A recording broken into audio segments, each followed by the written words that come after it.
Format, as you know, these particular sessions are informational networking sessions that focus on informing employees about how different departments are structured,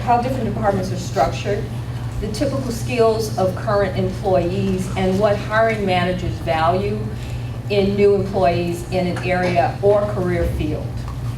However, today's session is a bit different because we will focus on the stories of two employees who have successfully advanced their careers and advice from two recruiters on submitting your resume, cover letter, and application for positions. After the presentation, I would really strongly encourage you to network and to talk to some of the people, the presenters today, to get more information about the kinds of things that you're interested in particular. Now I want to introduce the panel, and I'm going to start from right to left. First we have Joni Hill. She's an HR employee recruiter. I'm out of order here. At the School of Medicine. Okay, next we have Vanita Worthy. She is a clinical research coordinator too, also from the School of Medicine. We have Jennifer Huck, who is the HR recruitment consultant from Washington University Danforth campus, and Marissa Hardwick, PhD program manager of doctoral programs here on the Danforth campus. And our first speaker is going to be Marissa. Okay, so let me just advance this.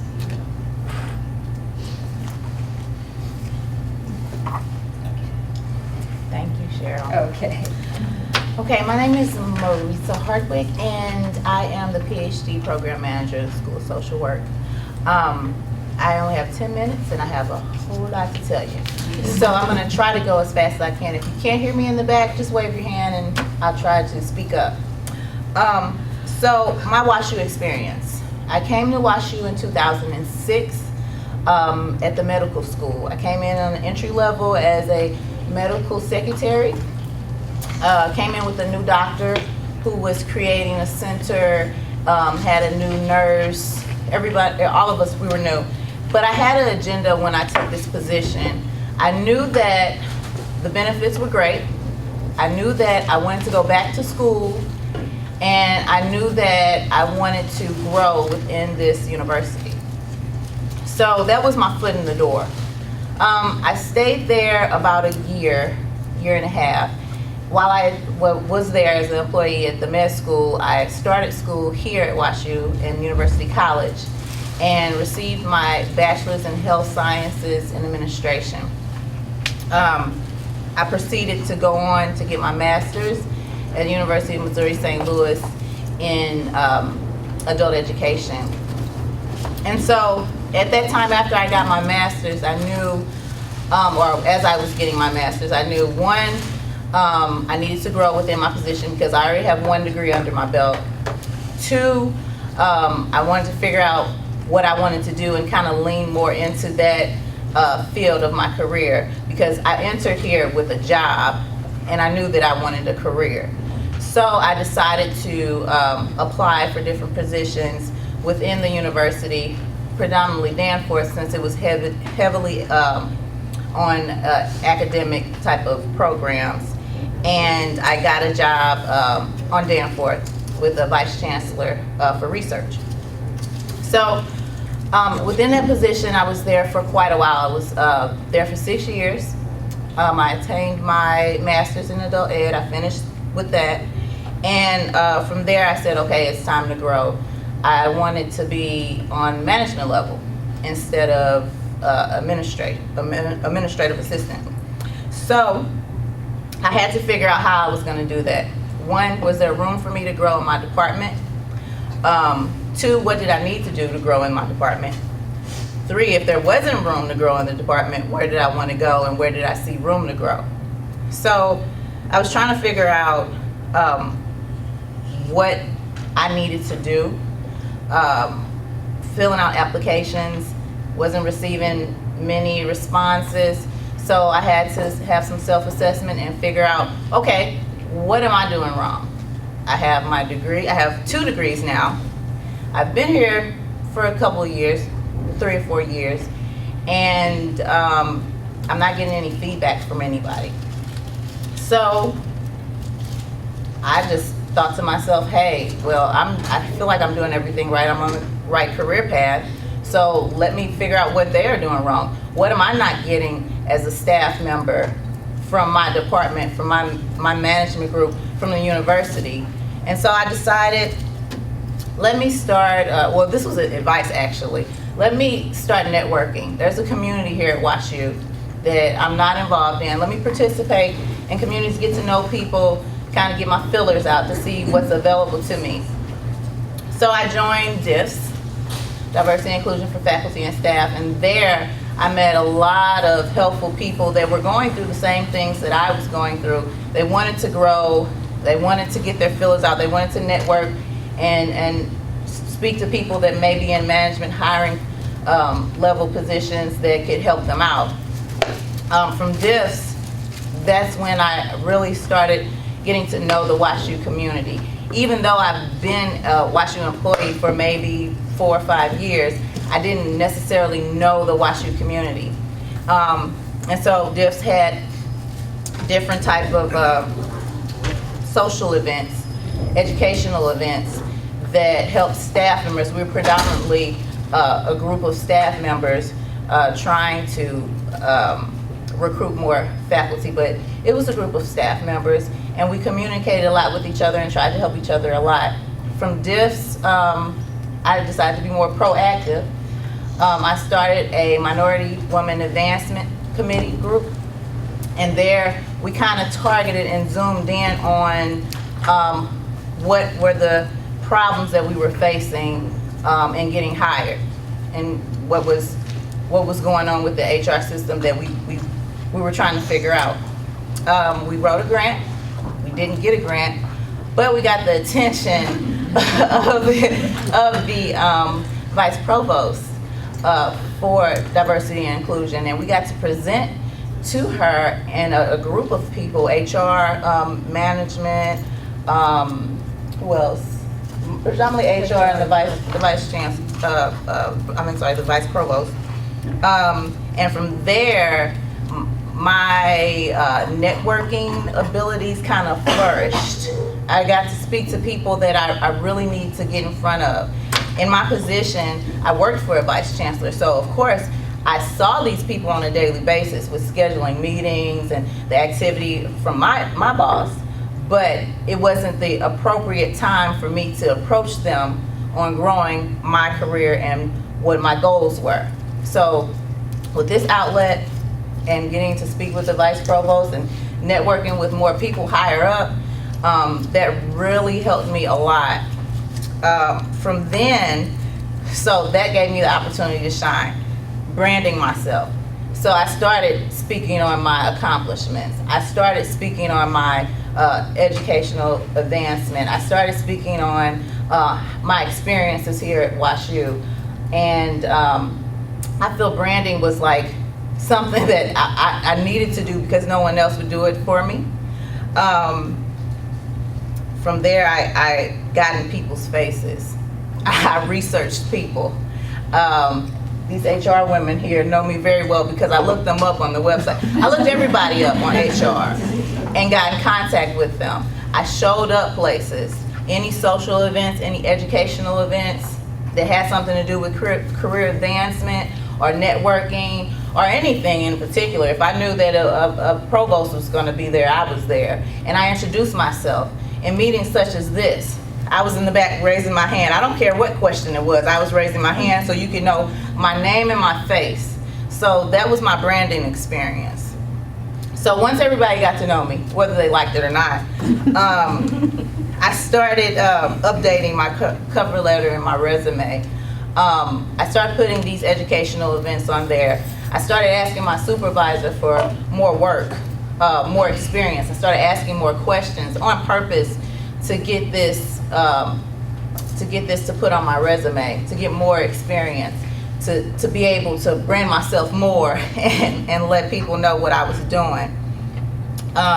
So as I was filling out applications, I looked at the job requirements and I customized my resume and my cover letter to meet those needs. And if I didn't have those requirements, I would try to find them in some way. I would try to participate in something. Thank you. I would try to participate in something that would give me those attributes to put on my resume. I also sought help from HR. Like I said, I bugged them to death. I followed up. If I didn't get the job, I asked why. Who got it? What was their qualifications, experience, et cetera, compared to mine. I had meetings with the director of HR. I had meetings with the vice chancellor of HR. I ended up filling out from 2010 to 2014, 216 applications at WashU. And then I had to realize, okay, that's a lot. That's a lot. So I have 2 degrees. I've been a WashU employee for 6.5 years.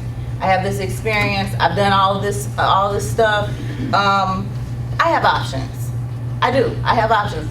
So I don't necessarily have to look within WashU. Sometimes you can look outside WashU. Sometimes you can come back. Those are options. But I knew I had options, so I left that door open for myself. I got advocates. I got support. Alfreda, she was one of my support systems. The people that I've been networking with, they were supportive. They also gave me referrals, letters of recommendation, so that helped a lot. Also my evaluation, I made sure that I had an evaluation. I made sure I went to my supervisor. At that point, I know that people are scared to go into their supervisor, but once I felt confident in myself and I had this circle of people that I networked with, I felt like, okay, I could go to her, and I got a good response from her. Actually, she wrote me a letter of recommendation because I told her what I wanted to do, and she knew what track I was on. So that was very helpful. Frankly, you have to have a lot of self-esteem in yourself, and you have to be your biggest advocate because no one else will fight for you like you would fight for yourself. So I tell you to show them and believe in yourself so they will believe in you as well. In my breakthrough, I am now in management. I'm the program manager of social work and the PhD program. And I am currently trying to get my PhD in educational leadership and policy. So I'll probably be teaching soon.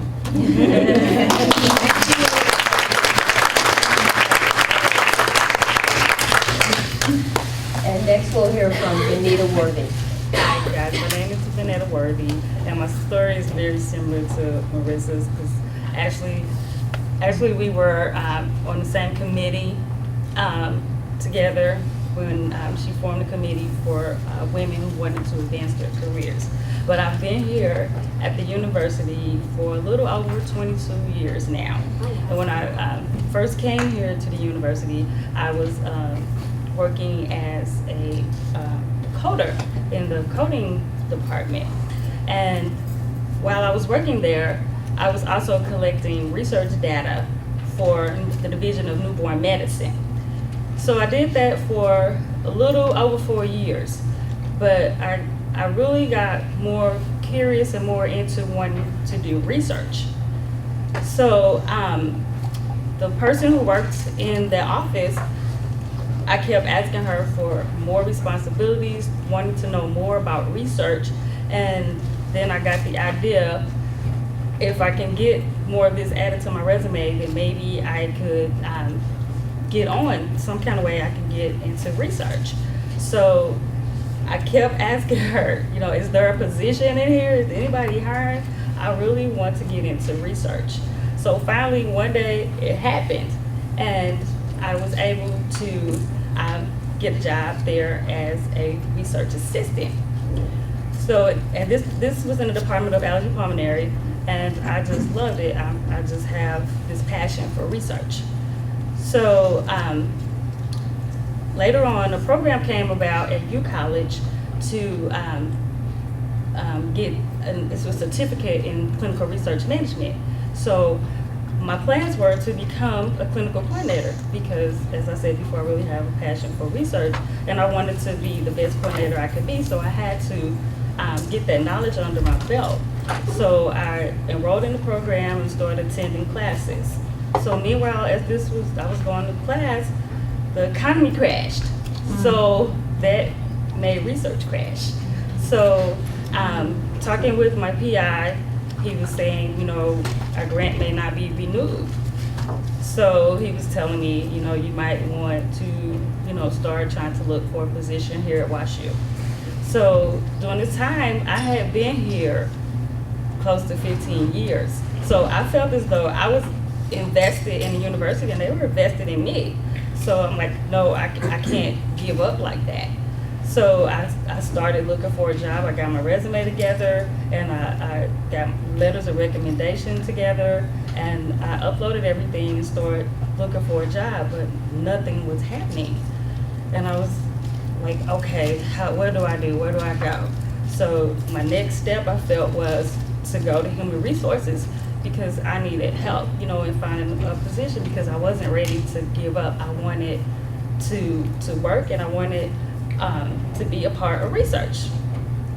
So I actually got to talk to Joni Hill. So, because I'm like, Joni, I've been displaced. I need help. And luckily, she was able to sit with me and help me redo my resume and my cover letter. And then I started to get calls for interviews. So whenever I got a call for an interview and I went on that interview, if I didn't get that job, I was emailing that person, that interviewer, why didn't I get the job? Can you please tell me why I didn't get it? So in this one particular position I had applied for, I didn't get the job, but I got great feedback from that private investigator. So I just kept that under my belt and said, okay, move on, keep trying. And during this time is when I had joined the group with Marissa. So after our meeting with Human Resources, they had knew this, but no one had told me, but one job I had applied for, I had actually gotten the position. So it was great. I had landed another position in research, but I was still a research assistant, and it still didn't sit well with me because I was learning new things. I was asking for more responsibility because I wanted to be a clinical research coordinator. So I landed a job in emergency medicine, working in the emergency room, and I took on a whole just array of new responsibilities because this was just so new to see the studies that they were doing and be a part of that, the studies that they conducted, because they're very complicated studies. So I'm still going to school, but during this time I have completed my certificate with clinical research management, and I have also completed my associates in healthcare. So I guess I have been in emergency medicine for 1.5 years. And what happens to me?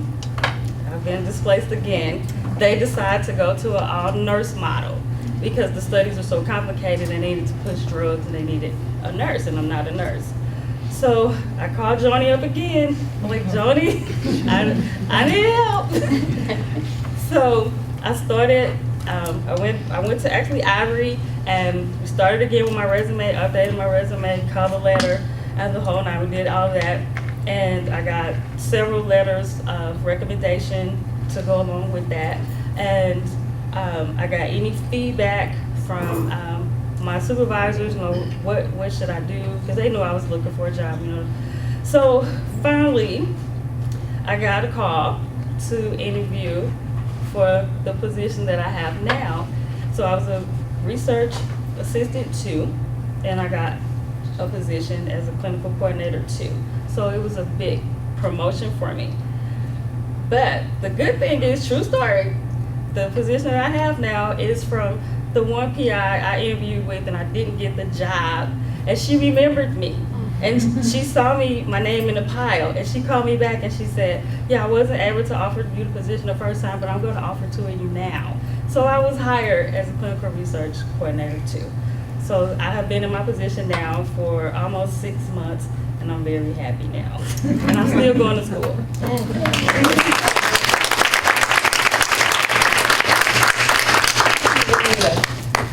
And now we're going to hear from Jennifer Huck. So many of you may know me. I'm the Danforth recruiter here at Washington University Danforth campus. I'm one of 4 who handles all of the staff positions here at the Danforth campus. And I've worked with Marissa as she sought for her job. And I love hearing both the stories we heard today, because as a recruiter, you want to see people learn and grow and advance in their career and find that job that's a really good match for them. My goal today is to really go through the applicant tracking system that we use and how to make the most of your information in the system. And I'm moving over.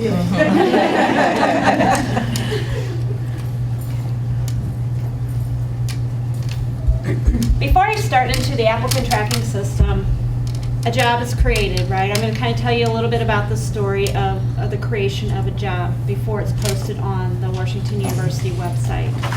A department manager or school manager will decide that they have a vacancy. Either someone has left their position or it's a newly created job. They then write up a formal job description. And in that job description, they need to describe the duties and responsibilities of the job and percentage of time that's spent in any of those duties. And then our HR department reviews that formal job description, and they need to determine what requirements are needed to do the job coming on board. So does this job need a high school diploma, or maybe it needs more education or more skill? Maybe the person will need a certain number of years of experience before being considered for that position. Once that job description has been created, it comes to the recruiter and we post the job on the Washington University job site. It does post on the Washington University website for a minimum of 5 business days. And the intent for that is that both internal and external candidates have an opportunity to review that job and apply. The only exception to this would be if there's a promotion within the immediate department, then it wouldn't post publicly, because it wouldn't be fair to post something that wasn't actually available because we were going to promote within. And then the applicants start coming in. And as many of you know, the university is a very sought out university. We're one of the 3rd largest employers in the St. Louis area. So when we post a job that's pretty general with open requirements and skills, we get a lot of candidates. Within the first 3 days, it's easy to get 50 to 100 applicants, as Joni can attest to. And we work very closely with our hiring managers. We have to narrow that pool down to a few candidates that we're going to interview, and ultimately the one candidate we're going to hire. And that is a big challenge. And we work very closely to be fair when we do that process. So what I want to do today is show you how to best present your information so you can be in that interview group and move forward in the process. The system has recently been changed, so in the past the recruiter would screen everything before the manager would see it for their job opening. But now when the applicants come through our system, the manager can see all applicants. But it's very important that we're looking to make sure those candidates meet those minimum requirements that we have defined. So if a person applies and the position has been defined that we need a bachelor's degree and 5 years of experience, if the candidate does not have that experience, we do not pass them through. We cannot consider them. If we were to, that would be unfair for all of the candidates who are applying. So kind of keep that in mind as you look at job opportunities. Is everyone familiar with the transfer eligibility requirements and the transfer policy? I'll just go through this very quickly. We've developed a policy to follow for everyone. You must be in your position for at least 9 months before applying for other positions within the university. And that is true if you're promoted within your own department to a new level of position, that 9 months starts over, okay? You must be able to provide performance appraisal or 2 letters of reference that shows that you're meeting the performance requirements. You must not have any current disciplinary or corrective action. You also, as an internal candidate, may be asked to go through background check, skills assessment, or behavioral assessments, or other interviewing practices, the same as every other candidate who's being considered in the search during that interview process. And finally, you must meet the posted requirements for the position. So we treat everyone the same, external and internal. Now I'm going to move to using the system. Is everyone familiar, obviously, with employee self-service, where you manage your benefits and your paycheck and all of that? This is where you can also look for the careers and apply through the internal career portal. So you go to Employee Self-Service, select Careers, and then you'll come to this page that you see here. In the bottom is all the jobs that we currently have open and we're currently soliciting applicants for, and you can filter to look for those jobs. You also have on the right-hand side My Activities. So if you upload any additional documents in addition to your resume, they will all show here. You can click to see what positions you've applied for. We're going to go into that a little more depth.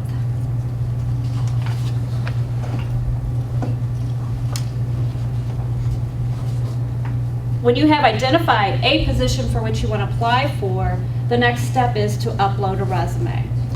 And the system gives you 3 options. You can copy and paste a resume in a text box. You can attach a resume with your cover letter and upload it here for that specific job. Or if you've applied for multiple positions or you've applied for a position in the past, it maintains that resume and you can upload that existing resume for the new position you're applying for. So as you're applying for a new position, which option do you think would be the most beneficial for you to take? Yes? Attached resume. Attach resume. We do offer, so I'm going to go through the 3 options and how it affects how your information is viewed by the manager and the recruiter. So copy and paste resume, we do provide this option for candidates who need to copy and paste their resume into a text box and upload it. Unfortunately, when that comes through to us, the system sometimes distorts the formatting. Things get moved together or shifted, and so it's not appearing as you had intended. So I don't advise the copy and paste option. Attach a resume and cover letter. So if you're applying for a specific position, as you are, is the first step in applying, you have the opportunity to write a personalized cover letter and personalize your resume for the specific job you're using and upload it with that middle button. So you're uploading both your resume and the cover letter at the same time. And that is what the manager will see for the position. You can obviously use an existing resume, but if you aren't uploading a cover letter with it, all they're going to see when they first look is the resume.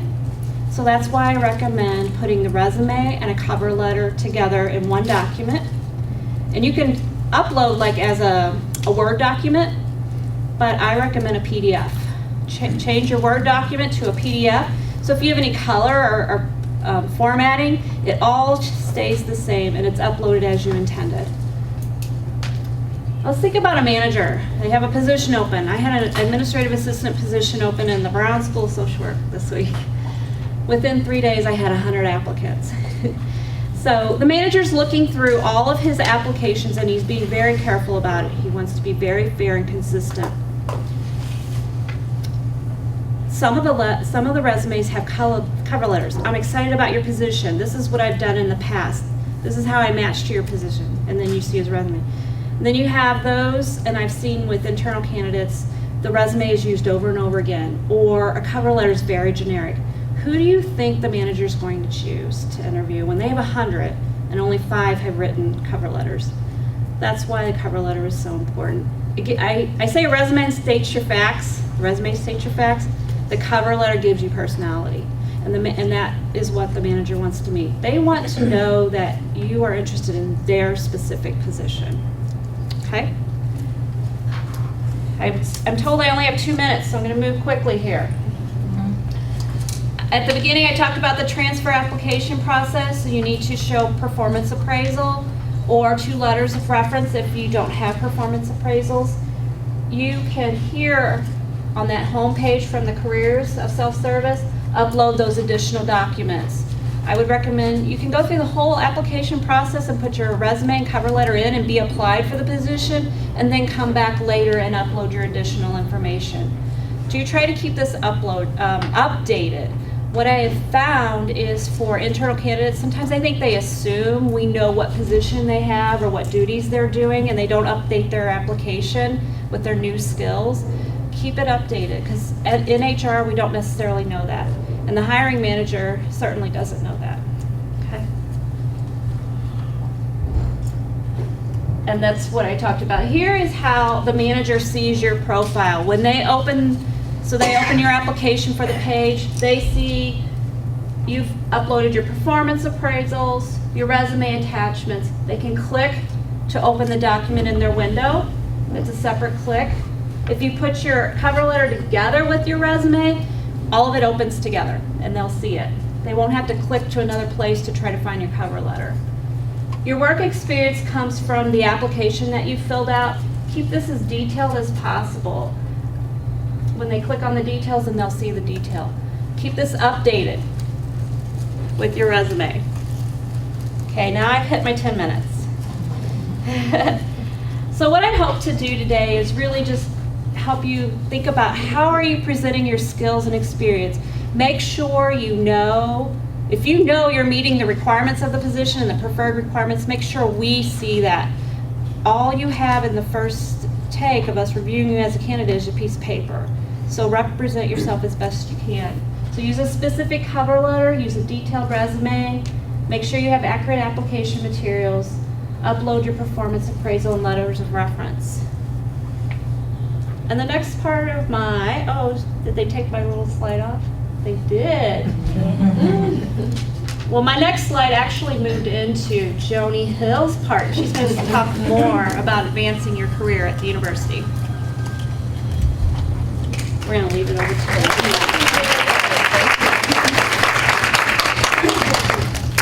Good afternoon, everyone. I just want to say, too, that I'm excited about the turnout today. So I think that advancing your career and having the opportunity for growth within your own position in your own field is very important to a lot of people. So I think it was very helpful and beneficial to hear these two success stories. And as they mentioned, they did seek us out, which is something that I'm going to go over. So it was nice to build the relationships with the employees and to hear their success stories. And I'm going to go ahead and share my background quickly because some of the points that I'm going to make actually comes from my own experience. So I have worked as a human resources recruiter since January of 2011. Well, I'm sorry, since October of 2011. But prior to October, from January until October, I worked as an employment specialist. And that's my story in terms of how I was promoted from the employment specialist to the recruiter. My background consists of, first I recruited nurses at a nurse staffing agency for 5 years, and then physicians at a physician recruitment firm for 7 years. So I had 12 years of recruitment experience. I was very comfortable with speaking with people with recruiting, the recruitment efforts in the medical field. And when I was a physician recruiter, BJC was one of my clients, and of course it's based here in St. Louis, and they were really adamant on finding fellows and residents from the School of Medicine. So I would go into the School of Medicine website all the time looking for fellows and residents, putting their emails together, emailing them, and when I was in the website, I thought, well, this is just a very interesting place to work. I would like to work there. So I started looking, outside of my job at the opportunities, and there was a recruiter position open. I applied and I didn't hear back. And then there was an employment specialist position, which is a level under a recruiter. And I thought, well, I think I'm gonna give this a try. I applied to it, and I knew that a recruiter, this is networking now, a recruiter from the physician recruitment firm where I worked was here in HR at the School of Medicine. So I emailed him and I said, hi Mark, I am applying to the employment specialist role. If you know anyone, could you please put in a good word for me? Because Mark and I worked together on searches at the physician recruitment firm. So he did. And actually, when I interviewed with the recruitment manager at the time, she told me during my interview there were over 200 resumes submitted for that employment specialist role. And she had to remove it from the web. So luckily, I don't think my application would have ever been seen. I don't know if she ever would have even opened it up because she had 200, but I did some networking. I emailed someone who I knew was in human resources. I believe he said something to her about my name. So that was just networking. Out of one of 200, the networking helped. It helped me. During my interview with her, she even brought up, well, you have 12 years of recruitment experience. Are you going to be happy in this employment specialist role? And I said, you know what, yes I am. I want to learn everything there is to know about this recruitment team.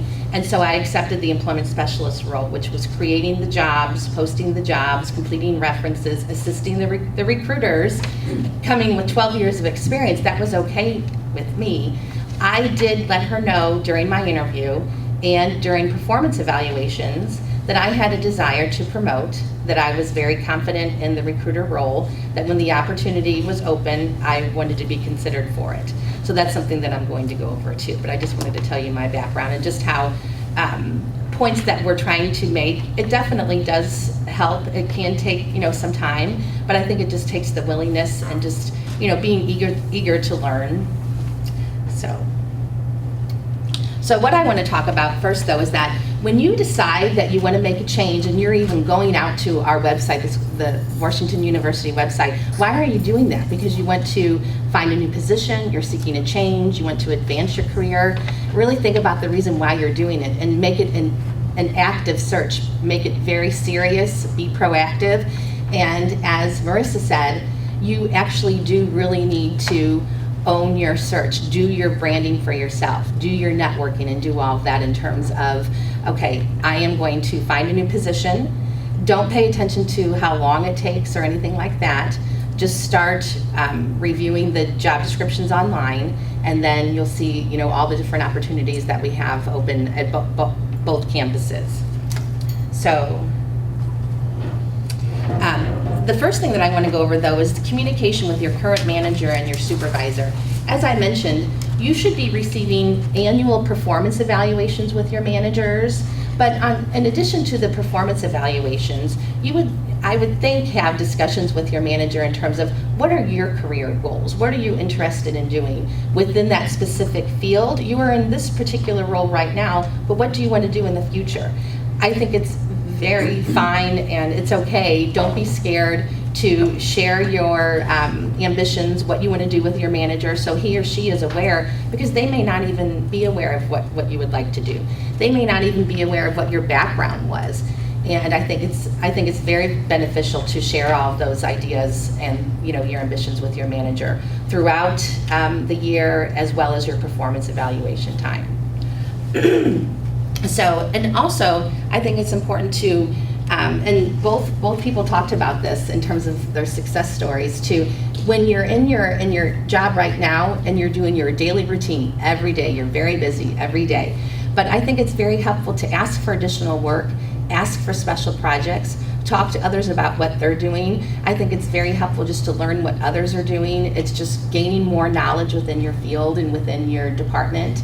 Learn as much as you can, which at the same time, you're cross-training yourself, whether that's formal or informal. You're learning a lot. You're asking your coworkers, if you can help them, if they can help you. You're just both communicating and being a team and learning a lot. I think it's very helpful.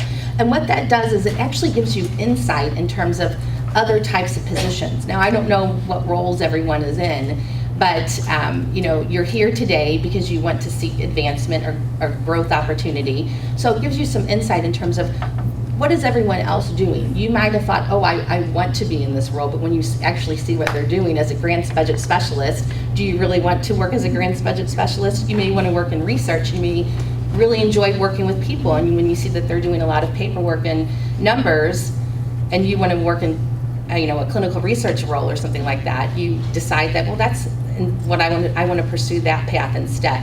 I think it's just very helpful just to have some insight in terms of what others are doing. And we have an example of someone in our HR department who came from a recruitment background and was very good in recruitment, and also started out as the employment specialist and moved over to employee relations and didn't think he would ever work in employee relations. But he's there because he has the skill of listening, understanding, giving good advice, being fair, and he's very successful in employee relations. I don't think he would have ever given that a thought, when he first came to our HR team, to the recruitment team. And so, in addition to just working and networking within your own department, I think it's also important to any education that you can find in terms of job knowledge, on-the-job training, but also to seek out the professional development classes that the university offers here. The university college has, the college courses. And then if you're in an administrative role and you need to learn additional computer skills to advance, You could learn, any type of computer system at a community college or at a library. But I think it's very important to further your education in whatever field you decide to pursue. And the university, the Danforth campus actually has through employee self-service through HRMS on the Danforth campus, you can go in and sign up and register for all of these types of classes. It's not necessarily a formal degree or any formal type of program, but just additional time management classes or, prioritizing your day, that type of thing, in terms of just gaining more knowledge and a certification in a certain area. I don't know if any of you have had the opportunity to do that. I think that's really important too. And you register, and then you can take those classes through the professional development. And make sure that your manager is aware that you have completed that course, because then they just know that you're very interested in learning more and pursuing a new career path. In addition to speaking to your own manager and being proactive and active in your search, the two people who spoke today on the panel, I think, are successful as well, because as Marissa said, she wanted to meet as many people as possible. Networked in her department, outside of her department, at the university, all over, different communities, different groups, joining different groups, participating in committees. Ivory asked one of the recruiters to step up and speak on the panel today. I thought, well, I'll do it. And look how many people I'm meeting just by doing this today. And, meeting different people that I've never met before. So I think it's just helpful to just get out there and network. As I mentioned, your search, is your own search, so you make it as active as you need it to be. Of course, most likely you need it to be confidential. Sharing your goals and your career ambitions with your manager is not letting them know, I'm out there applying for jobs right now. It's letting them know that you are interested in advancing your career. Most likely, people who grow within their field from one level to the next level, it does occur within their same department. And you think, well, I want to be in this title, but it's not posted often. Most likely, it's not posted often because people are promoting from within. Those jobs do not need to be posted. So if I want to promote you because you're doing such a good job, I want to promote you and offer you the position. We may discuss it, have a meeting, speak with several other people in the department. But if it's a good fit for both of us, I know your performance, I've observed you, I want you to promote, I'm going to support your career growth. That job will never be posted. So that's why it's actually good to let everyone know, because a lot of growth happens within the same department. If you're not comfortable with doing that, then you are going to be applying for other positions outside of your department as well. But I think that's perfectly fine. And just to do whatever networking you can do. Jennifer didn't have a lot of time to talk about the cover letter. I want to talk about that really quick, because I stayed in the same field, but let's say if you have an interest in pursuing a new field, a new career path, and you're gaining this additional knowledge through outside classes, you've completed this other degree, and you have your resume looks really strong for your field. But if you're going to transition into a different field, like Jennifer said, your resume is with 40 plus other resumes. So you need to make it personal in your cover letter and state why you have an interest in this particular role that you're applying to, why you have an interest in transitioning into this field, why you would be a good fit, and and then expand on those 3 points for about 2 or 3 sentences. I think the cover letter is very helpful.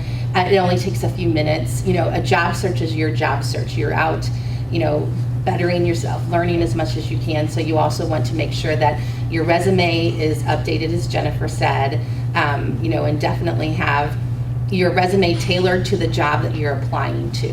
So if you're open and considering all different types of positions, you need to have a resume for, let's say, for project management, a resume for clinical research. If you're open to different types of positions, you need your resume tailored for that particular position.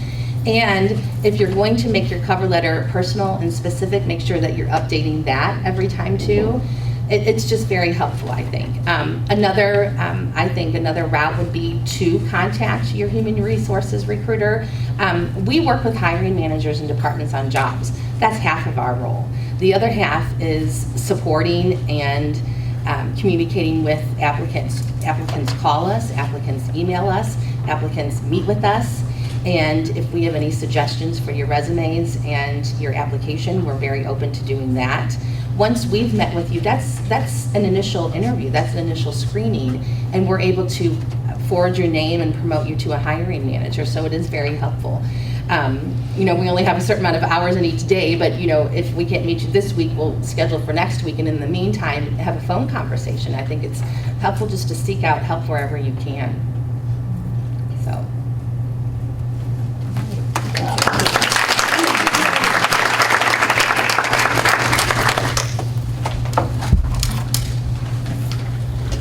And now we can move to the Q&A session of this meeting. So are there any questions? Yeah, I had a question for both hiring managers. If your position is grant funded, but you're getting that email saying you're not transfer eligible, but your position is ending, would it be okay to forward the CV to you with a cover letter? Well, what happens in that case is because we have this automatic email system that generates emails to people who are not eligible to transfer. So the only reasons why you wouldn't be eligible to transfer is if you're on disciplinary action or if you have not been in your present role for 9 months. Yeah. But if you're being displaced due to grant funding or Yeah. the PI is leaving and you're Yeah. receiving that, you do need to forward it to your university recruiter, and we will take care of it because we will forward it to employee relations, and we can do an override in the Okay. system, and then it will allow you to show as transfer eligible. But please do, because if you're being displaced, you need to be able to complete an application and be reviewed. There should be a number at the bottom of that email Okay. that you can call. Okay, Yeah, there should be a contact at the bottom of that email. okay, thanks. Are you on the Danforth campus or the I'm on the medical Meg. school? I've actually talked to you before about the clinical research for this. Okay. Are you on the medical school? Yeah. Okay, yeah, so you can forward it to me, and then we can communicate from there. Awesome. Okay. Thanks.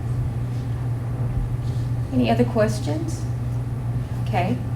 So knowing about like different job titles and stuff, is there a list somewhere? I tried to like comb the website to find out like what are job titles I might be interested in, the minimum qualifications and stuff to try and figure out what I would. Are you talking about for your career path, what would be the next Correct, role or above your related. current role, and what your career path would be, the promotional opportunities? Yes, in fact, we have, career paths and promotional opportunities, I think, for all types of positions. You can speak first to your manager, and if not, you can certainly make an appointment with someone in human resources. And we have someone on the medical school campus who's in the back here, who that is her role. She is a career development specialist, if Ivory wants to talk about that. I'll wait till. Okay. But yes, I think there is a career path, and the recruiters, we're posting jobs every single day, so we know where people are usually promoted to, and you can call any of us just to ask, this is my present role, what would be the next role that I would apply to, and what would be my career path in terms of my position. A lot of like positions aren't posted if you are being promoted within their department. I love my department, we're all happy and everything, but it's looking at the next level, and trying to figure out what would be something, what skills do I need to be promoted to the next level. So Right. that's what I'm interested in. Right, and that's certainly something that we can help you with. Okay.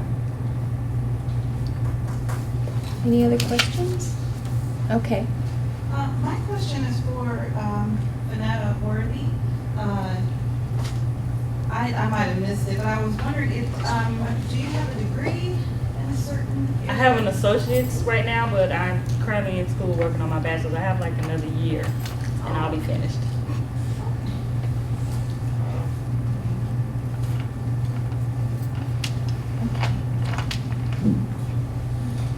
I have a purely technical question, which I think both the experienced people and the HR people might answer. How frequently is it useful, depending on the kinds of courses your position being eliminated is kind of a different thing versus you're just interested in advancing, in terms of checking the website for your job postings? I checked it daily. I checked it daily, and I had a resume and cover letter for all 216. I customized everything. Yeah, I think since, if you are taking the time to apply, I think it is useful to, as Marissa said, to change your cover letter to the position you're applying to, the job number, the job title, why you have an interest in that role. But don't forget to change it for the next job, because there's nothing worse than when we open up the cover letter and see they're applying to this different role that was the last job they applied to. I've been here 25 years, 100% grant funded. I've wanted to get involved in lots of other things, but it's sort of not legal, because all my time is supposed to be applied to those grants. So if I want to go be on a committee during the day or go to something that's not at lunch, like one of these trainings, technically you're not supposed to.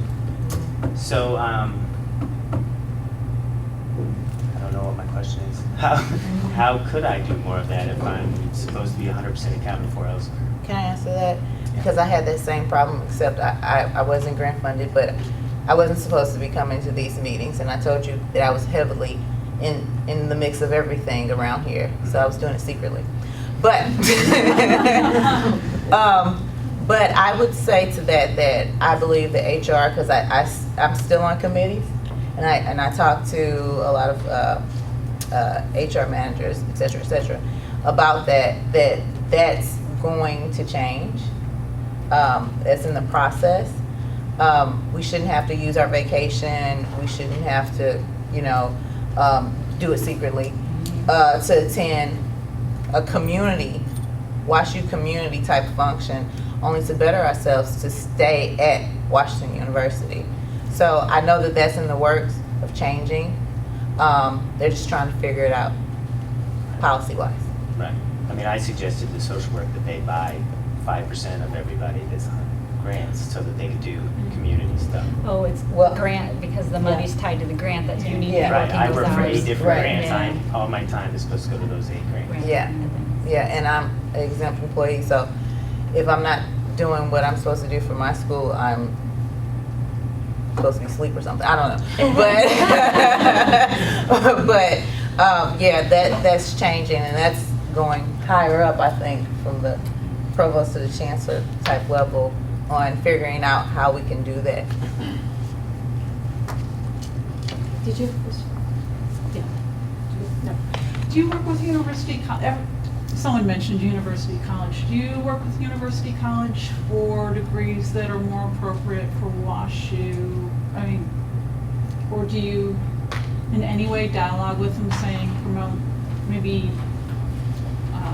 a degree in human resources or something like that? Is that something you do? It's not something we do, but I can give you a contact name to talk to about those who are returning to evening classes at U College.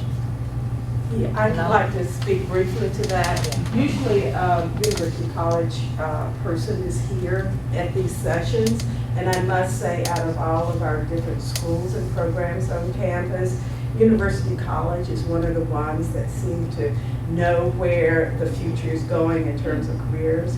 And so you're more likely to see some new programs through University College than any of the other departments on campus. So to answer your question, personally, I do think that they really do stay ahead of the curve, if you will. That's neat, because that's a neat benefit we have. Yes, very Well, much. I'm a University College graduate, so as soon as I attained that degree, I was instructed to go to career services because I was able to use that as a WashU graduate. It's not just a university college, it's a WashU graduate. So I was able to go to career services, and they were able to help me there as well as HR. I'll add to that. I work for HR. I do communications for HR. So anyway, on U College, we work with them a lot because they want to communicate to employees, especially since we, administer the tuition benefit.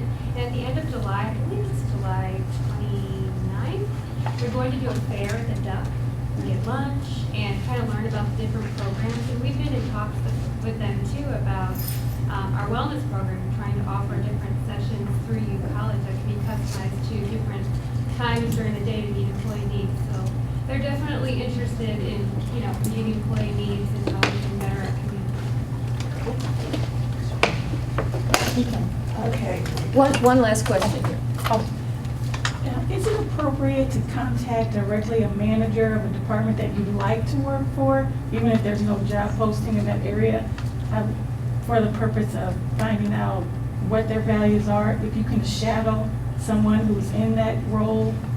That would be called like an informational interview, and yes, you may certainly contact a manager and ask them if you can meet with them informationally to find out more about their department. And, you know, it might be difficult for them to find the time, but, you know, just set a time for, we always say like 10 to 15 minutes. And Mark does a presentation on networking and informational. Mark Smith, yes, and we hope to have that up on our website. So, Mark, if Very you look for soon. that. We've taken it just a good session as to take to those who could not attend today. Hopefully we will make this type of information available going forward. So there is- And so Mark Smith's presentation is available. It's and always does nice to speak plant that. So the seeds. answer is always good. I have actually did it. I've done it too. Yeah, that's a good idea. Planting seeds, and I get referrals from them, and again, that's networking. We're running out of time, and what we like to do is be respectful, because some of you do have to get back. But you are welcome to stay and continue to network. And what I'd like to do is ask you before you leave, to please, I agree you have some comments you wanted to make. And then please fill out your evaluation. I just wanted to say that I'm Ivory Woodhouse, by the way. I'm on the medical school campus. If you are over there, there's a slide. But if you have any need for those services, someone has a question about career pathing, we have tools to be able to see what titles come after yours, what other titles are in your type of field, and we can figure those type of things out and just kind of discuss your goals and what you want to do and what we need to get there. So feel free to contact myself if you're on the medical school, Alfreda, if you're on the Danforth campus, and we can help you with any of those things. And look out for our upcoming events for the interviewing, resume writing, networking, transfer process. We do have those throughout the universities as well, over the med school. Yeah. Thank you. Let's thank our panelists.